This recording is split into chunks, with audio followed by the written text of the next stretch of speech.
comment réagir face à la hypersensibilité de nos enfants. Voilà la vidéo que je voulais faire pour vous.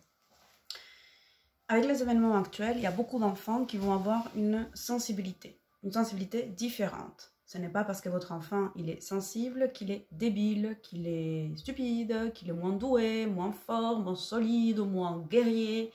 C'est simplement qu'il est sensible. Et la sensibilité, c'est une expression de ce qui se passe à l'intérieur par rapport à ce qu'il y a à l'extérieur. Quand votre enfant il vous dit « j'ai peur », je fais des cauchemars, au lieu de lui dire « mais t'inquiète pas, tout va bien, de quoi est-ce que tu parles, maman gère, papa gère, on est très fort, tout va bien ». Là vous êtes en train de lui dire « en fait j'en ai rien à faire de ton problème, calme-toi, gère ton truc, nous on gère ». Alors voilà, je pense pas que ça soit une très bonne technique. Hein. Donc je vais vous donner quelques astuces. Donc la première des choses c'est d'encourager votre enfant. Je te remercie de m'avoir fait confiance et de me dire que tu as peur. C'est très bien de me faire cette confiance. Et je suis touchée en tant que ton papa, en tant que ta maman, que tu puisses me dire ces choses-là. Maintenant, on va trouver des choses pour t'aider. Ça, c'est la première des choses. Ça, c'est bienveillant, c'est bien cadré, c'est parfait. Là, vous laissez votre enfant s'exprimer et vous créez un lien de confiance. Deuxièmement, une fois qu'il vous a dit qu'il a peur, il faut savoir qu'en fait, au niveau psychologique, nous avons des tabous. Donc, il y a le tabou, en fait, et des peurs. Et parmi les peurs qu'un enfant a, les peurs archaïques, c'est celui de perdre ses parents. L'enfant, il a besoin de ses parents. Il a besoin, pas parce qu'il a envie d'en avoir besoin. C'est parce que, qui c'est qui va lui donner à manger, qui c'est qui va changer les couches, qui c'est qui va s'en occuper concrètement. C'est les parents ou la personne qui est responsable de l'enfant. Donc, du coup, votre enfant, il a besoin de vous. Et pour lui, si vous disparaissez, c'est sa disparition aussi. Donc, c'est un instinct de survie.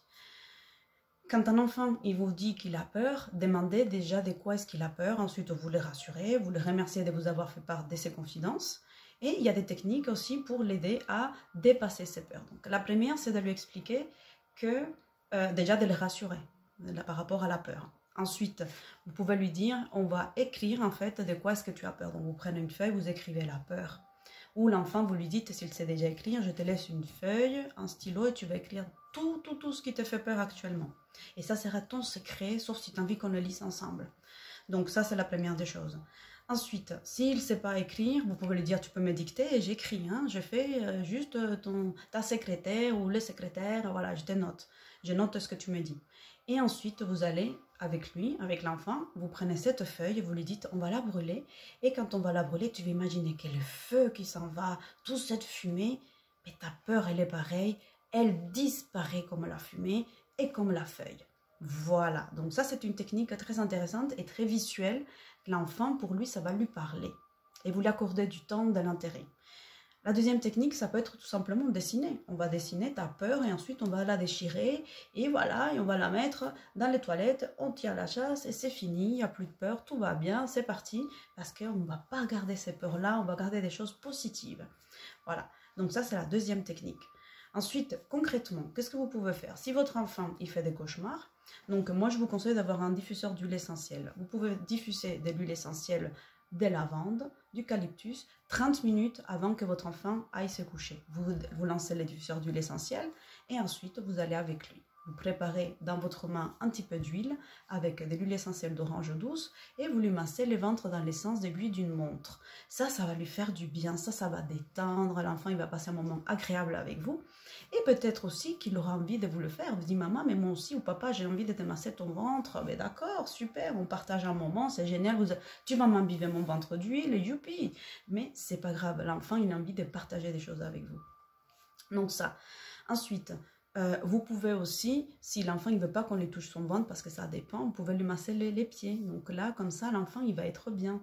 S'il n'a pas du tout le truc, parce qu'il y a des enfants qui n'aiment pas qu'on les touche, ne me touche pas, je ne veux pas que tu me masses le ventre, vous pouvez prendre un coton, mettre 2 gouttes d'huile essentielle d'orange douce et les mettre à l'intérieur des chaussettes. Et comme ça, il va dormir avec ça. Ou tout simplement, vous pouvez le mettre, ces 2 gouttes-là, en dessous de l'oreiller. Et comme ça, cet enfant, il va sentir les huiles essentielles et ça va lui faire du bien. Autre chose, s'il est ouvert d'esprit, si vous aussi, chez vous, vous en avez, vous pouvez avoir aussi de la lithothérapie, vous pouvez avoir des pierres. Vous pouvez avoir, par exemple, une citrine. Et cette pierre-là, vous pouvez lui masser au niveau du ventre ou tout simplement vous la donnez, vous lui dites tiens, tiens-la dans ta main. Et cette pierre-là, elle va t'aider jusqu'à ce que tu t'endormes à attraper tes angoisses, tes peurs. Et ensuite, demain, tu vas voir, on va faire quelque chose. Le lendemain, vous prenez la pierre, vous la mettez dans la terre. Ça peut être la terre d'une plante, dans votre jardin, etc. Et c'est la terre qui va transformer tes peurs.